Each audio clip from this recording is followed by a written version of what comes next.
Gordo Revisited by Hilary Kaiser. You asked what it was like. Well, I can tell you my life as a young 18-year-old French girl changed forever back in 1945 after the end of World War II, when I married Bill, an American GI. Just after we got married in Paris, Bill was sent back to America with his battalion and then was demobilized, so I traveled alone to join him in Alabama a few months later. I was young and very much in love. It was a big step for me. I had never been away from home before, and I began to write to my parents when on board the ship taking me from Le Havre, France, to New York.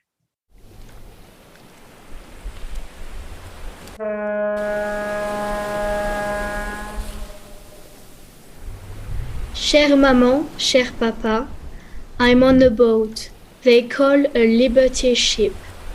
The American Army converted it for us war brides, but it isn't elegant. The beds are just hammocks. We are 10 in the cabin and there are no windows. 2 of the women have babies. It is very difficult to sleep, and we still have 5 days on the sea. I feel sick all the time. And I miss you, Suzanne, and Petit Frère already. It was so sad watching you as the train left Saint-Lazare train station in Paris. I hope I'm doing the right thing. I know you told me you don't have the money to pay for me to come home if things don't work out. Mais tout va bien se passer. Everything will be fine. I love Bill and he will take care of me.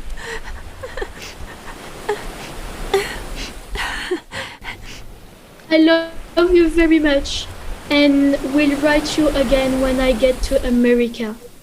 Bisous, Daniel.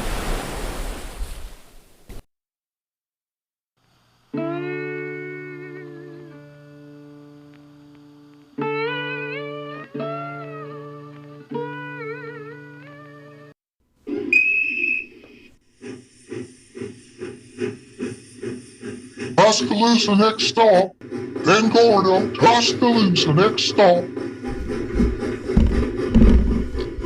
Oh, this is very heavy. Here, let me get that bag for you, young lady.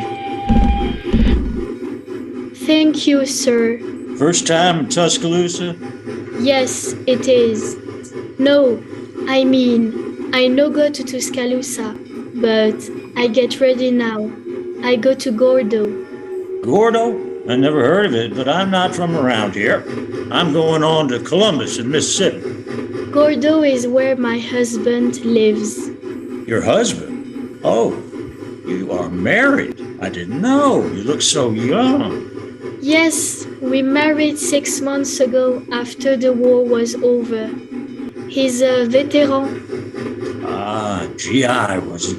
Yes, he fought in France. And do I hear an accent? Yes, I'm French. I come from Paris.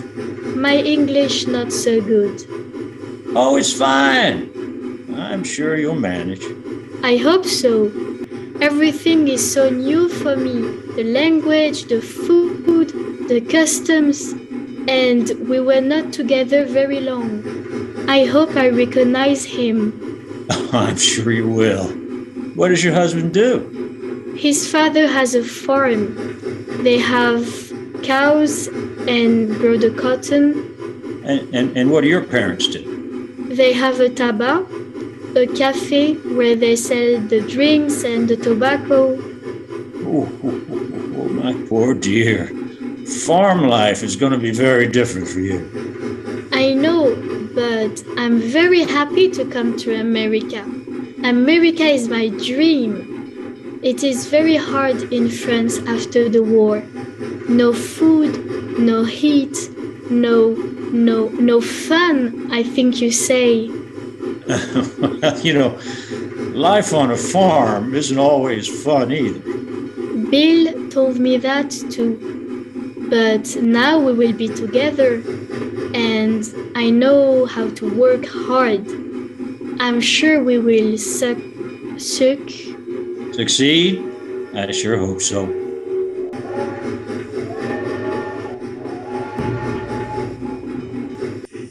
Next stop, Gordo. Gordo, next stop. Ah, excuse me. The train is stopping now. I must go. Here you are. Thank you for your help. Goodbye. Goodbye, miss. And good luck. That bag looks heavy, miss. Let me help you get it onto the platform. There you go.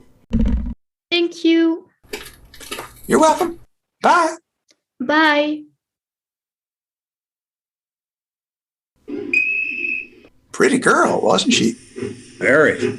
Yes. Must be about 18. I reckon she'll need all the luck she can get, poor thing.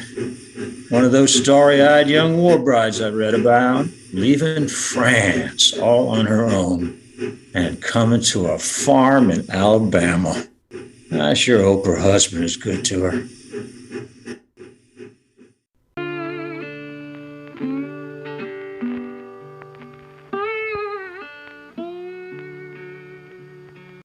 When I got off the train, the station was just a platform with a wooden sign saying it was Gordo. I looked around. At first, I thought there was nobody there. Then I saw a man in overalls coming towards me and calling my name.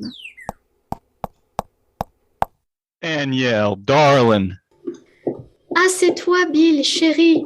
You look so different. I now recognize you with no uniform. The truck's over here. How was the trip? Good. But it was very sad leaving the France. They were all there on the train platform when I left Paris. Maman, Papa, Suzanne, and little Henry. Maman and little Henry kept crying. It was so hard to say goodbye. Yeah, I guess. Please don't cry. Maman said she might never see me again. Well, maybe in a few years you can. Oh, Bill, that will be so. But only if the farm goes well. Of course. The price of cotton ain't so good now. Want a cig? No, merci. Still don't smoke? No. Well, most people around here do, even girls. Surprised you don't, what with your folks owning that cafe of theirs. And you don't drink either. How about that? May I open the window? Sure, go ahead. It is so flat and dry, so different from where I come from. Well, Alabama is cotton country. What did you expect? I didn't really know. I wasn't expecting it to be so flat, that's all. Yeah, it's flat and dry. No doubt about that. Danielle, there's something I gotta tell you. The GI Bill hasn't come through yet. Mom and Dad, oh, what the heck. We're gonna have to live with my parents for a while till I can buy or build us our own place. Oh, So, what'd you expect? I ain't rolling in dough, you know. Dough? Money. I ain't got much money. I ain't rich. I know that, of course, but I thought we would. Why, of course, chérie. It's not a problem to live with your parents. Danielle, you shouldn't call me Cherry anymore. We're in America now, and you must speak English. Folks around here call each other honey or hun, words like that. Okay, Bill. Honey.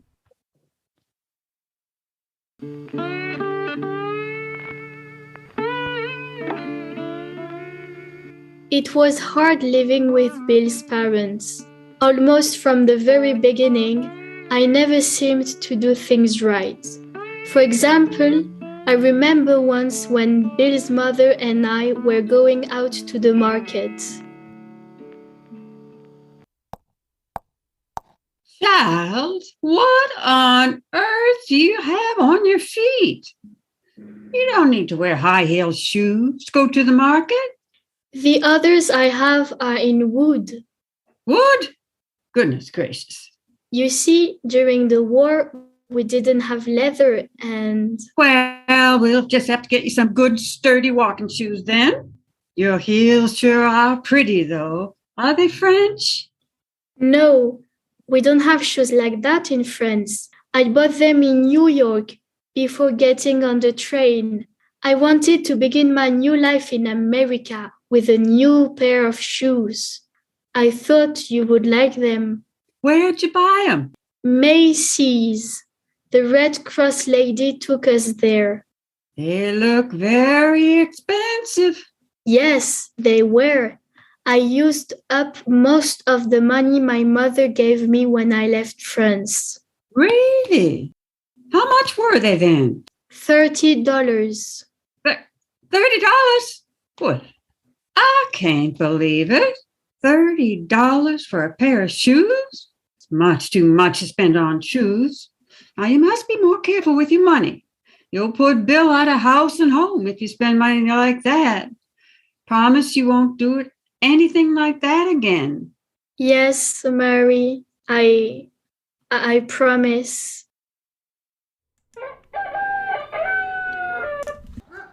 Farm life was very hard. We had to get up at 4 and go into the fields by 5 to pick cotton before it got too hot. I used to go with the others, but one day I collapsed while I was picking. So Mary drove me into Gordo the next day to see a doctor. He had fought in World War I and had been to Paris, so he knew the climate in Alabama was hard for me to get used to. He said I had heat stroke and told Mary they shouldn't make me work so hard.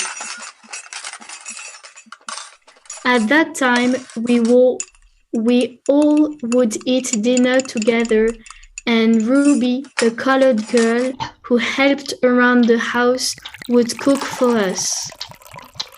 There's some more pie left. Any of y'all want some? Yeah, me. Here you go. Thanks. Anyone else? Guess not, Ruby. Now, you better go out to the well and bring in some more water to wash the dishes. Yes. Ruby ain't herself anymore. Hasn't been ever since she got that telegram about Jesse 6 months ago. So you know Danielle, Jesse was her husband. He used to be one of our cotton pickers. Then he signed up for the draft. The Army sent him over to England and then to France, just like me. But he wasn't in combat like I was. Niggers were only in ordnance, things like that. I think he delivered supplies for the Red Ball Express or something. He got into an accident with a truck somewhere in France and died. That's so sad. Poor Ruby. Yeah, okay, everybody, enough with the chatter. Danielle, I know the doc thinks she ain't up to picking cotton anymore with us, but there's something else you can do. So tomorrow, you're going to start helping out. She might not be ready yet, Fred. Remember the doctor said she got arrested. She got so sick picking with the heat and everything. Well, any daughter-in-law of mine, especially if she lives with us as they are doing, is going to have to do her share. Hey, what are you saying? Your dad didn't mean anything now, Bill. Don't take it bad. It ain't your fault, son, but times are too hard on the farm for there to be any free rides. Doctors ain't free neither. We ain't taking any free rides. It's okay, Bill. I want to help. You'd better cut your nails first, though, child. You can't milk with nails like that. And they're painted. The polish will get all chipped. I will cut them and take off the polish. And when you're milking, wear your dungarees. She knows that, Mom. She ain't stupid. Okay, let's get down to business. We got to have our lesson before it gets too late. Those of us picking got to get up at 4, remember. Bill, you help Mama clear the dishes while Danielle and I go to the barn. Then you better hit the sack. Yes, sir. At your orders, sir. None of your lips, son, as long as you live in my house. Come on, Danielle.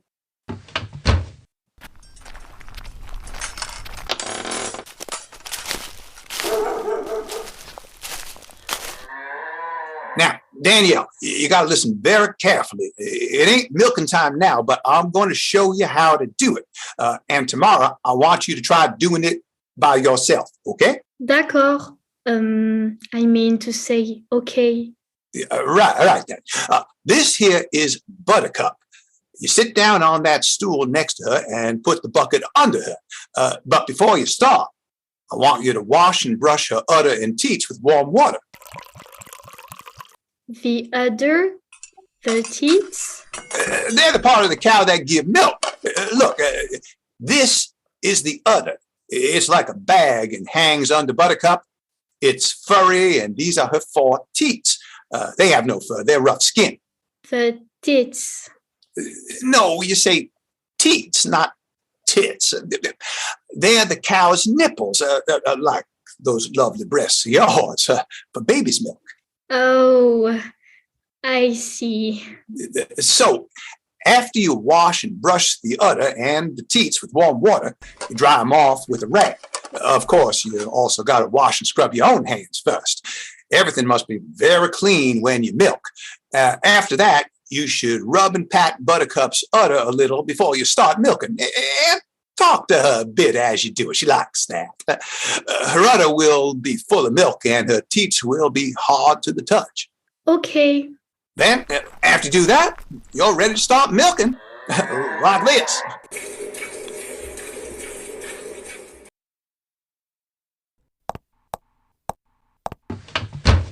I remember later that evening when I went into the kitchen, there were still some dishes left in the sink, so I started washing them.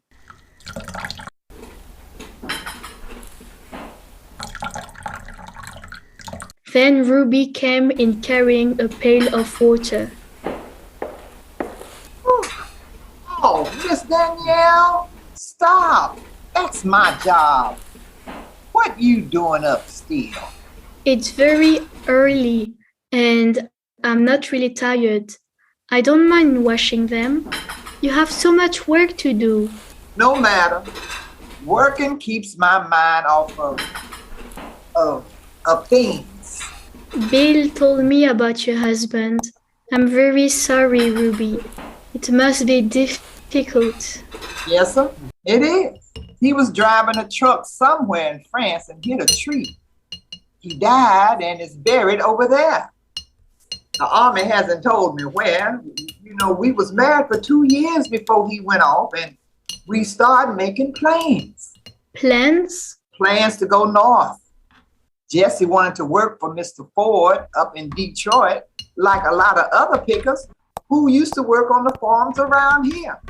We heard Mr. Ford owns a big automobile factory, pays his workers real good, and gives them a house to live in. Maybe you could still go on your own. Me?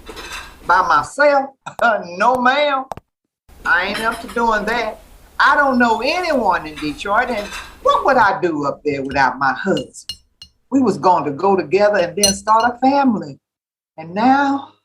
Oh, Ruby, I'm so sorry. I hope the Johnsons treat you right.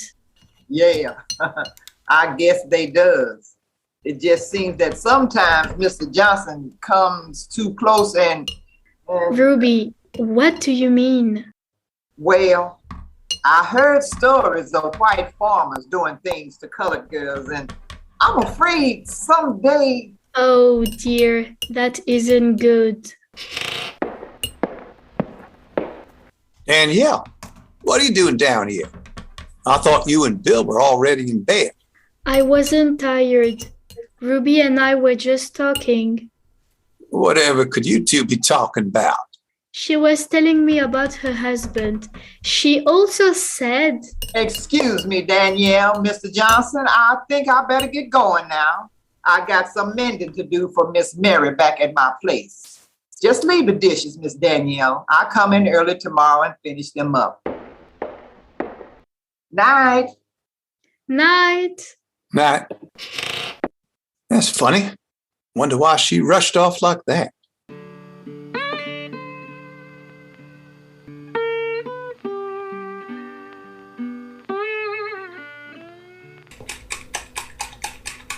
Another day, I decided to cook something nice for the family when Mary came into the kitchen. For heaven's sake, child, what on earth is that? It's 4 in the afternoon and you're making pancakes. It's not a pancake, it's a crepe. My mother showed me how to make them. Crepes? Never heard of them. We eat pancakes in this family. Nice, thick pancakes.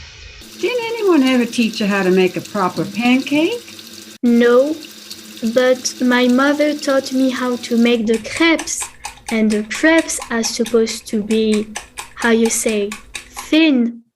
We eat them for a snack or for the dessert. You put the sugar or the honey on them and you roll them up. Roll them up? Why'd you want to do that? They taste good like that. Sometimes you can even put a little Grand Marnier on them. Grand Marnier? What's that? It is how you say, a French liqueur. Liquor? Liquor on a pancake? Well, I never. Anyway, there'll be no liquor on pancakes here in this house. And no French pancakes for dessert either. Now take that crepe thing you made out of the pan and come over here. I'll show you how to make a real pancake. But Mary, Oh, but you're in America now and you got to learn to cook American. Meat, potatoes, vegetables. None of this French stuff. The weeks went by. Then one night I was upstairs when I heard voices raised in anger. I told you to make sure to shut the gate when you let the cows out of the barn. Buttercup wandered off and I had to send one of the men to find her. Get off my back, will you? Don't talk to your father like that, Bill. He makes it sound like I did it on purpose. I ain't a schoolboy anymore. I don't need no scolding. You sure been acting like a schoolboy. You made a lot of mistakes in tallying up the number of bales of cotton we got to sell. I said get off my back. What's going on? You ain't been yourself ever since you got home from the war. Maybe I don't like farming and dairying anymore. What? Why, you ungrateful bugger. All this is going to be yours someday. I don't give a damn. Bill, watch your language. You should be darn glad you got a roof over your head and food on the table. And you'd never make me forget it. And why on earth did you marry that French city girl? She'll never adapt to farm life. That's for sure. Putting liquor on pancakes. Polish on her nails. She's trying as hard as she can. You ain't making it easy for her. What? She's a lot like me. We seen lots of other things than cows and cotton in the war. Some of them good, some of them bad. It's hard for us, and you don't understand. What's to understand? It was hard for us here too. The war's over now, and you're back home. You gotta adapt. Yeah, son. Pull yourself together. I ain't sure I can adapt to life back here in Gordo. No, I ain't sure at all. I'm going upstairs.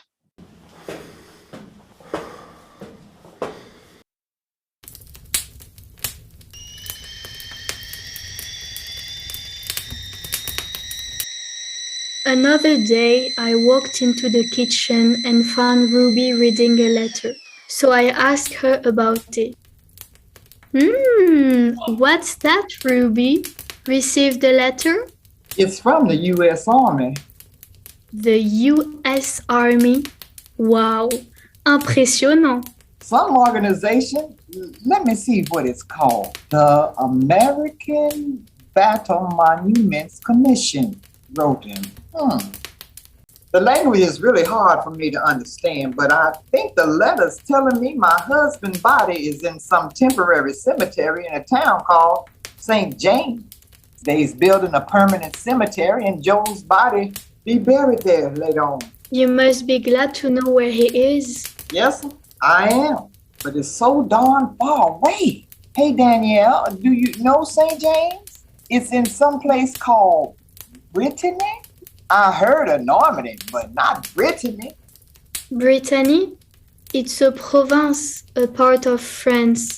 That's west of Paris. It's on the seaside. The seaside? Whew.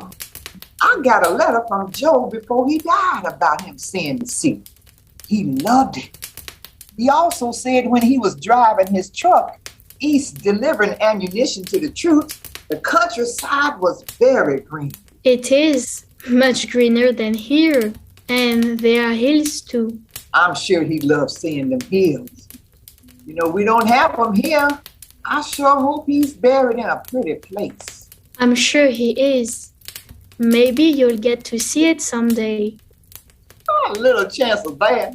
I ain't gonna be anywhere, especially now that Joe is gone. You never know, Ruby. I never thought I'd leave Paris, and look where I am today. You mean in Gordo, Alabama? Yes, here on a farm in Gordo. You must miss Paris. Of course I do, but love and life brought me here, so I guess here is where I'm going to stay.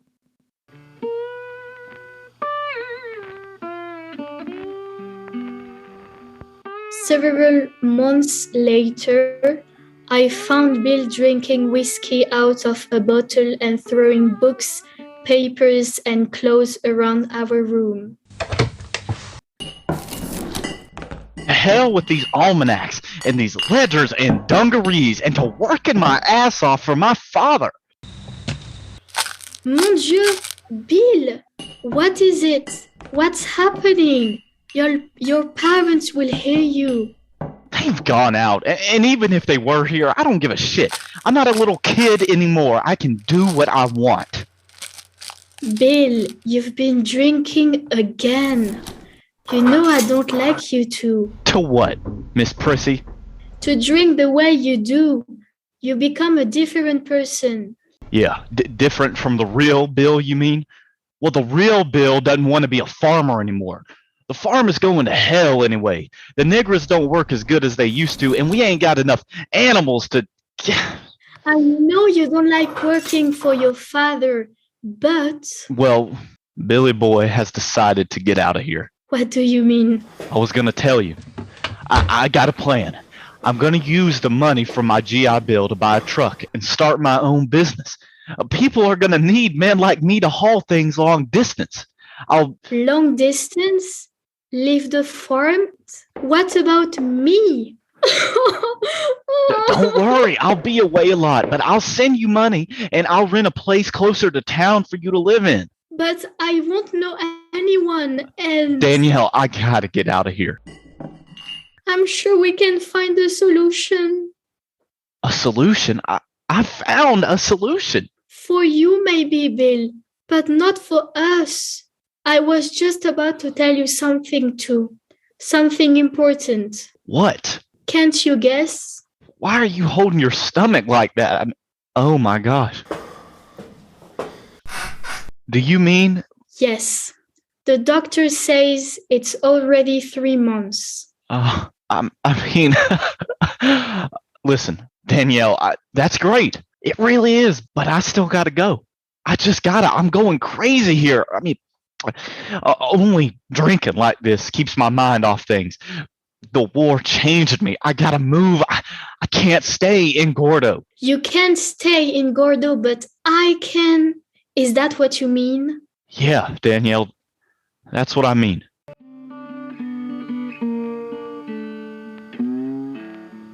He said his parents and Ruby would take care of me while he was gone. I was very unhappy, but I was 6 months pregnant and dependent on them.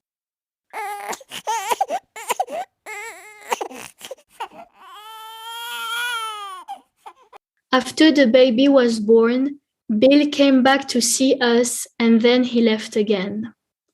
I stayed on at his parents' farm until his next visit. That was when he found a little house for me in Tuscaloosa and moved us there before he went away again. I found a job as a waitress, and luckily I had Ruby to take care of the baby while I was working. Fred wasn't very pleased about this, but Mary convinced him it was the best solution since Bill probably wouldn't ever be coming back.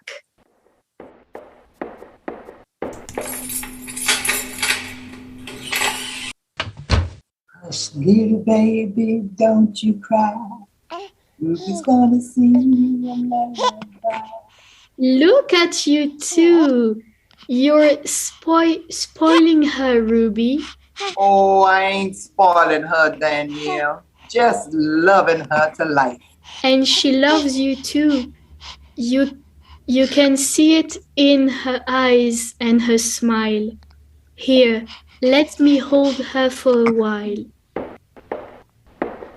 Hi, sweetheart. Oh, she sure is cute, ain't she? But you look real tired. Here, take a seat. Oh, okay, but my feet hurt. I really don't like being a waitress, but what else can I do? I don't speak English so good, I can't answer phones, and I don't know how you say, tap at the machine. I think you mean you don't know how to type. Oui, yes, that's it. Let me repeat that. I don't know how to type. But tell me, how was your day? Fine, just fine. Little Lucy and I, we walked around to the grocery store and bought some nice collard greens. I'll make them for dinner. I don't know what I would do without you, Ruby. I'm too tired to cook at night and we have to eat. I'm just sorry I can't pay you more. I don't make very much and Bill doesn't send me money anymore. In fact, he doesn't even write me anymore. You think he would at least like to see how his baby daughter is doing? Bill was sure acting strange after he returned from the war. And don't worry about the money. I'm all right. You give me a room and board and a little extra. That's all I need. I'm so glad to be away from the Johnsons. Mrs. Johnson was never happy with what I did, and Mr. Johnson kept coming close and bothering me. I understand. It is the same for me. Mary never thought I did anything right, and Fred started coming close to me too. I'm so glad we moved to Tuscaloosa to get away from them. Me too. It's different from being on the farm. I love walking down the street with Lucy and seeing all the different shops and things. If you think Tuscaloosa has many shops, you should see Paris. Paris? Are you kidding? I'll never see Paris. Don't say that, Ruby. Ne jamais dire jamais. Never say never, I think you say in English. Who knows? If I keep working and save some money, I'm going to go back to Paris for a visit to see my family, and maybe you could come with me. Maybe we could even stay over there. Imagine that. Little old me going to Paris. It'd be like a dream. Hey, if the army pays me the insurance money they promised because Joe was killed during the war, I could help pay for the trip. And when we're over there, I could keep Lucy for you. Jeez, what an idea. But the very first place I go to see when I got over to France would be to St. James to see where Joe is buried. Of course, Ruby. Isn't life funny, though? I mean, I never thought we. Never say never, Danielle. Ne jamais, de jamais. I think you say in French. Mais oui.